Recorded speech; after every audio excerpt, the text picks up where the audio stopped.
So let's talk about Rings of Power season two. I got to ask, Charlie, um, how, we see a bit of a transformation for your character this season. How different is playing, it's Sauron, but how different is playing Halbrand from playing Anatar, Lord of Gifts? Does it feel like two different characters, or is it much, more subtle than that? No, definitely. It is. I think internally the characters are one and the same, but the way that that internal world manifests externally is very different. They both seek the same thing. I guess Halbrand made a breakthrough at the end of the first season, which then I think gave him the inspiration for Anatar. But everything Anatar is for Celebrimbor, but I had to develop a different way of moving and a different way of speaking, which was really, really rewarding and fun as a performer to delve into that. And it was a slow process of developing it, and we changed some things along the way. But it was really, really rewarding. Speaking of Celebrimbor, Charles, I've seen the first few episodes, and it's a really interesting arc and a really interesting performance. I'm wondering if you could talk about, obviously, Anatar has an effect on Celebrimbor. How much, I'm wondering if you could talk about, like, in your performance, how much of it is Celebrimbor really fully believes that this guy's on the level versus how much is it like his own desire to make these rings, just allowing him to overlook all the red flags, so to speak. I think the second one you mentioned of his desires is running concurrently to. I mean, I believe he is totally. Think about the red flags. You see, I don't think he sees that many red flags.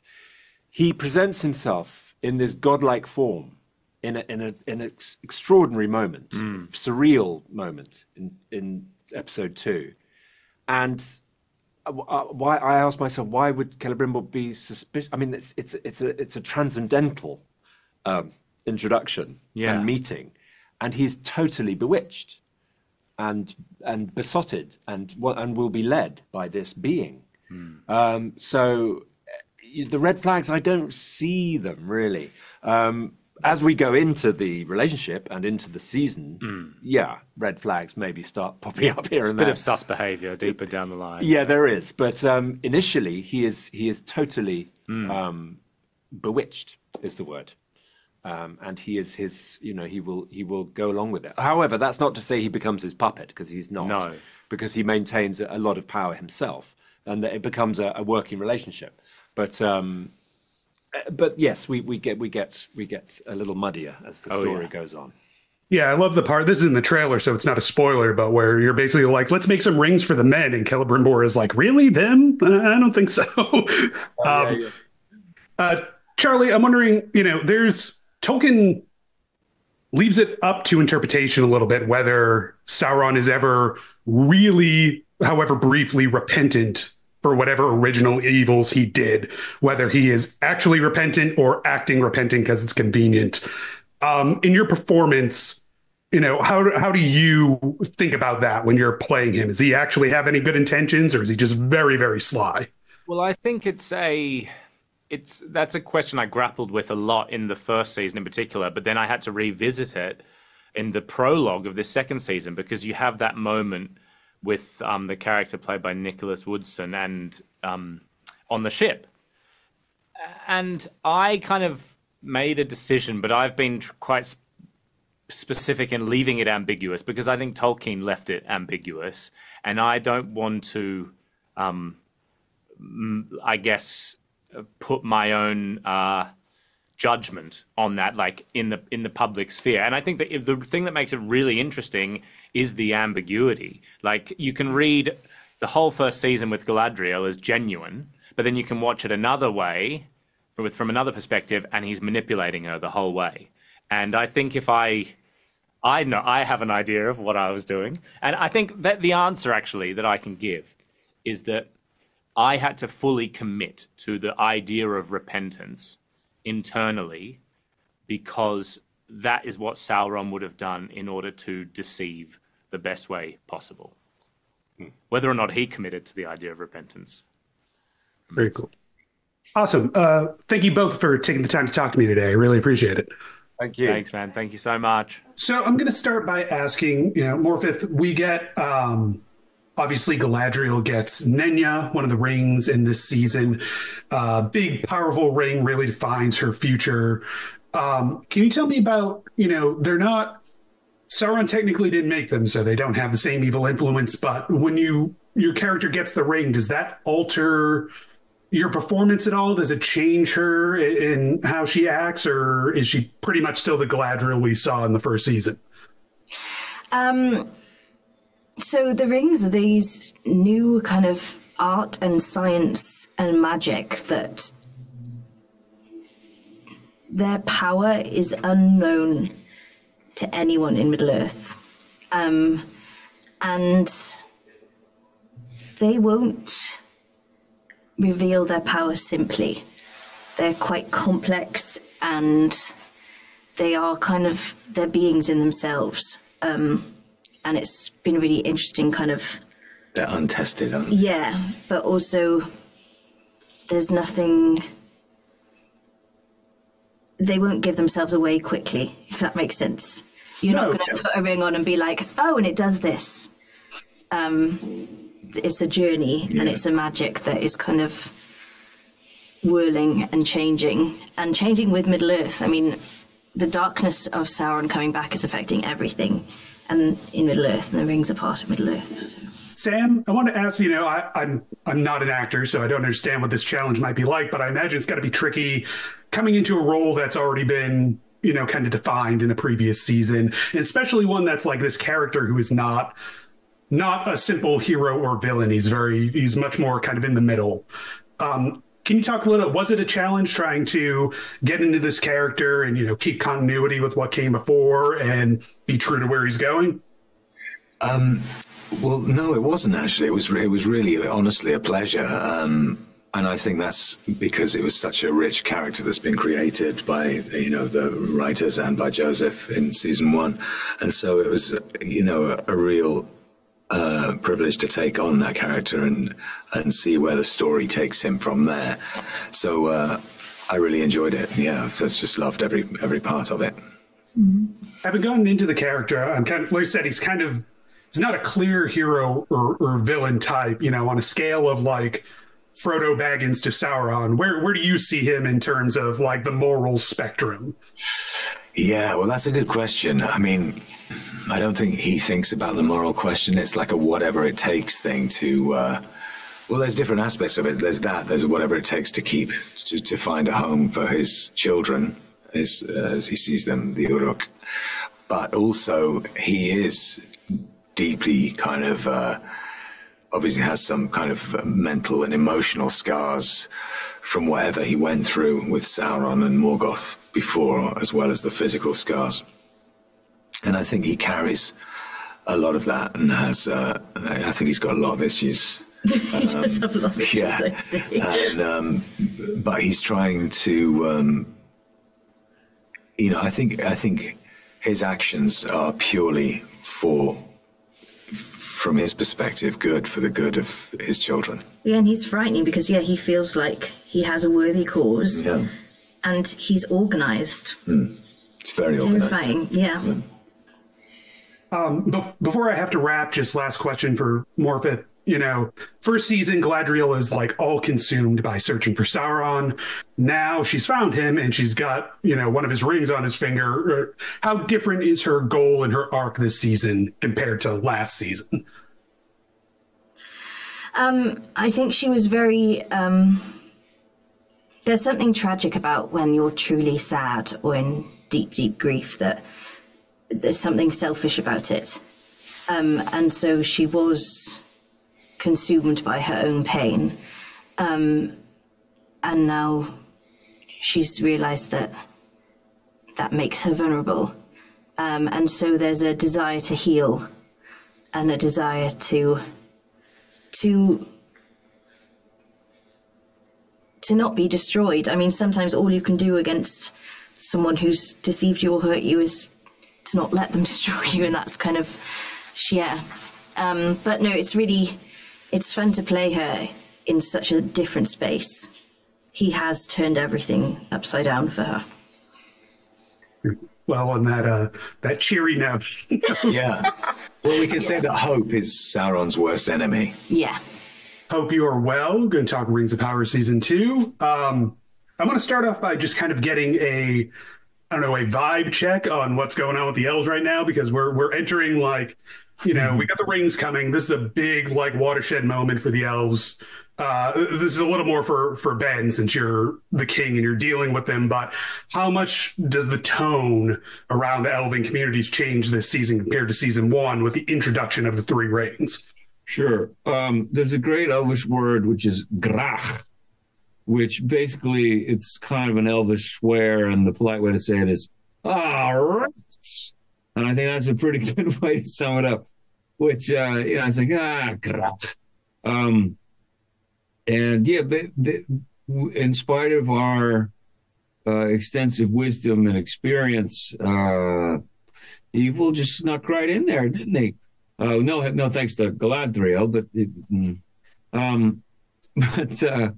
no, we're caught on the back foot, which is the perfect way to start a dramatic trajectory of the person you think that should be in control has lost it.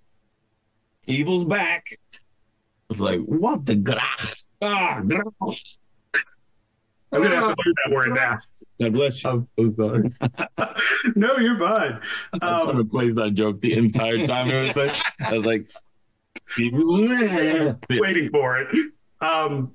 Obviously, there's some big changes for your character as well, with Bronwyn not coming back. How much does her being gone alter the trajectory of your story in season 2 compared to where we left you in season 1?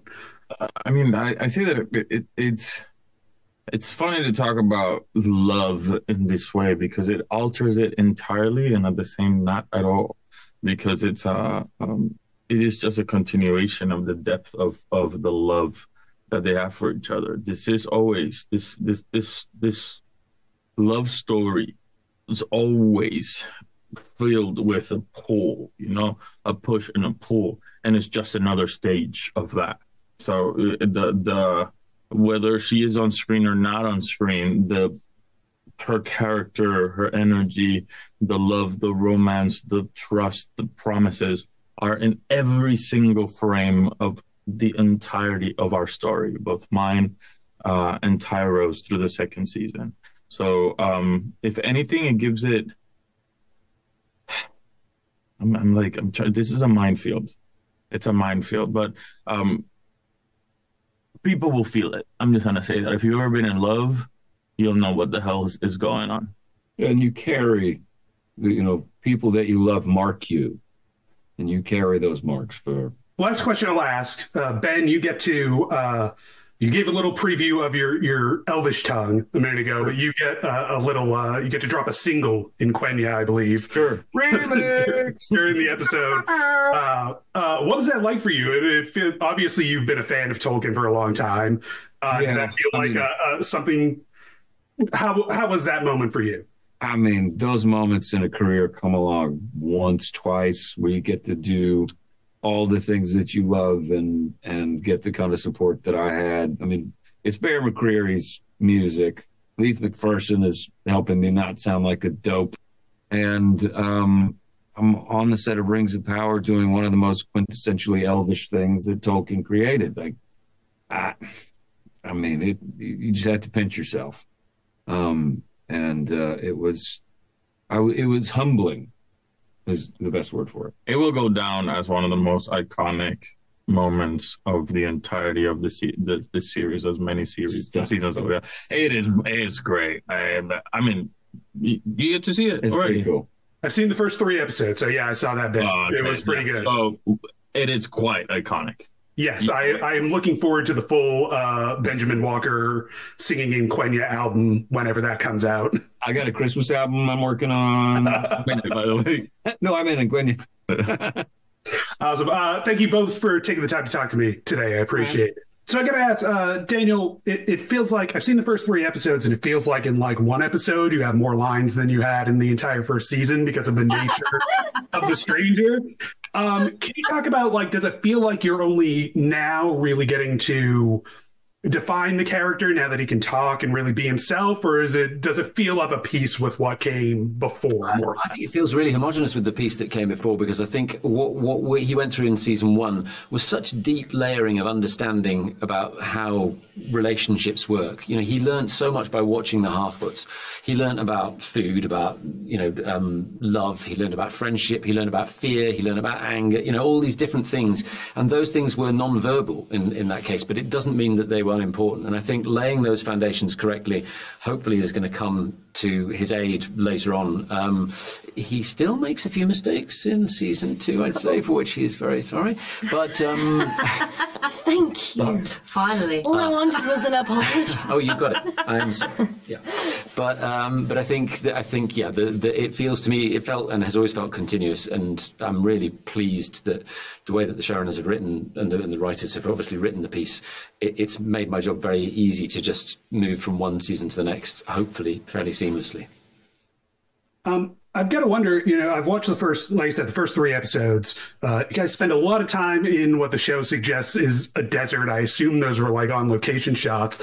What was it like filming that? Because watching it for me, it made me thirsty just watching all of that going on. Was it as rough as it seemed watching it as a viewer? Yes. What about the difference between our recce week, our rehearsal week, and the actual? Oh yeah, wow. That was fascinating. We'd had a week before we actually started filming where we'd just gone to rehearse, and it was really cold. It was actually cloudy. Really couldn't cold see and anything. misty. Yeah, we were up in the mist, weren't we, in the mountain? Yeah, because he was so high up. And they were terrified because they knew it had to be a desert. Yeah, where it was really sunny. And then the week of filming was so boiling hot. It was just like it was like it worked for us. It was actually amazing. For all the dust and the heat, it really was the best, especially for the Harfoots and for Nori. She's never been this exposed, so it really worked to kind of channel all of those elements into the story. It was great. Yeah, and it's so much fun working on location. I feel like the camaraderie, it really is sort of immediately there. And also you get to see so many beautiful places. Yeah. I probably never would have seen otherwise. I like the idea that the location lulled you into a false sense of security and then tricked you later. Yeah. Can you tell me a little bit about the Harfoots story this season? Because it felt like they very much came to a turning point at the end of last season with just the decision to leave. Yeah. So besides, simple survival at this point, what kind of challenges and decisions and arcs are they looking at as they go forward in joining the stranger on this journey? I think for Nori, she's very aware at the end of season 1 that the journey she's about to embark on is going to be a challenging one and full of, she doesn't have any expectations. And so, the amazing thing about kind of being with the stranger is that she's helping him, but she's also then going to find out what her own purpose is. So this is completely unfamiliar terrain. She's never been this exposed. She's never been without her family before.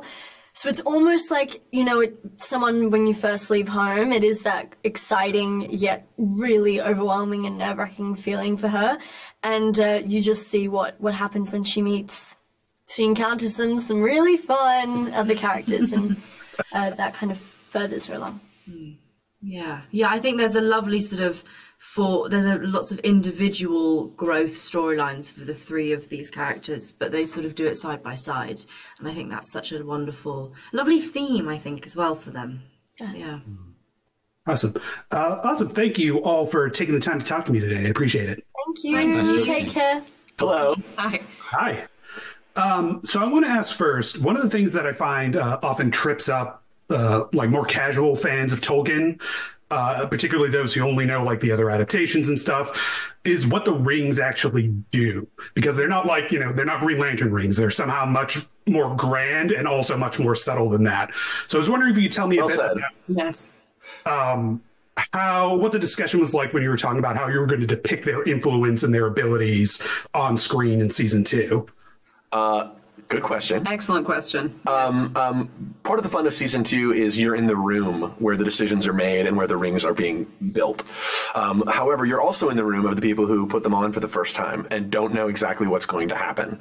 We sort of have been likening it to like Oppenheimer. You're dealing with this world-changing power, and no one knows exactly what it's going to do for good or ill. Maybe a little bit of both. And a big part of the season is watching how rings, change the way the elves see themselves, how it affects their world, and discovering new powers and abilities along the way. But also the dwarves, who are dealing with rings that Sauron was directly involved in their creation, and how does that affect people? And so I think, to your point, what is potentially, as you say, like a stumbling block, is that the rings do a lot of different things. But this season, actually, for fans and non-fans alike, you get to see for the first time, along with the characters, what they do. So hopefully it's a great entry point for people who maybe didn't quite understand the lore before. So I know you're not going to tell me too much about this, but there's a dark wizard in this season, and that feels like on its face, a somewhat new concept based on what we know about wizards and Tolkien. Can you tell me at all anything about like what role he plays? What does dark wizard mean? Like fallen Maya? Like what are we dealing with? Good question. I don't know that it's that new of a concept. We have seen throughout Tolkien that, powerful beings are tempted to evil. Gandalf will not carry the ring, for he fears, the evil it could do through him. Saruman turns to evil, believing that that's the best way to save the world, in whatever twisted logic he's come up with. So we know that good characters can turn to evil, and we know that even wizards can turn to the dark side, so to speak. And watching how that's going to play out with Ciarán Hinds is going to be, hopefully, a real thrill for people. I think you just seeded several fan theories that will pop up on the next couple weeks. Only too happy to do so. I asked Charlie Vickers this as well, but I'm wondering your perspective. Tolkien leaves it very up to interpretation, whether or not Sauron is ever genuinely repentant for anything he does, or whether it's all part of his scheme.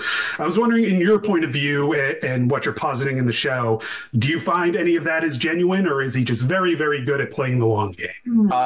I'm speaking as a viewer right now. As a viewer, as a reader, as a member of the audience, and a fan of Middle-earth, I think he believes he's genuinely repentant. Mm-hmm. I was going to say the same thing. I think he has moments of real regret. Moments. And then, there is an overriding narrative that exists for him that wins. But that's my own theory. I think he's always on the hustle. Mm-hmm. Very cool.